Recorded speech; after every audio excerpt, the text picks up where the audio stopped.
ত্রয়োদশ জাতীয় সংসদ নির্বাচনের পর এখন আলোচনায় সংসদে সংরক্ষিত নারী আসনের নির্বাচন। সংরক্ষিত নারী আসনে নির্বাচনকে ঘিরে রাজনৈতিক দলগুলোর নারী প্রার্থী বাছাই ও মনোনয়ন প্রক্রিয়া। জাতীয় নাগরিক পার্টিও তাদের প্রাথমিক প্রার্থী বেছে রেখেছে। সংরক্ষিত নারী আসনে একজনকে পাঠাতে পারবে এনসিপি। দলটির মিডিয়া সমন্বয়ক মাহবুব আলম জানিয়েছেন, এই পদের জন্য আলোচনায় আছেন দলের যুগ্ম আহ্বায়ক মনিরা শারমিন, দক্ষিণাঞ্চলের যুগ্ম মুখ্য সংগঠক মাহমুদা আলম মিতু।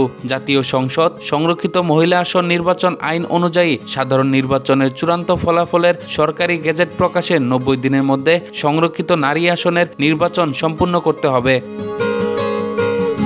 নির্বাচন কমিশন প্রজ্ঞাপন জারি করে মনোনয়ন, বাছাই, প্রত্যাহার ও ভোটের তারিখ নির্ধারণ করবে। সংশ্লিষ্ট ব্যক্তিরা বলছেন, সংরক্ষিত নারী আসনের মনোনয়ন ও নির্বাচন প্রক্রিয়া সম্পন্নের জন্য এখন হাতে সময় আছে।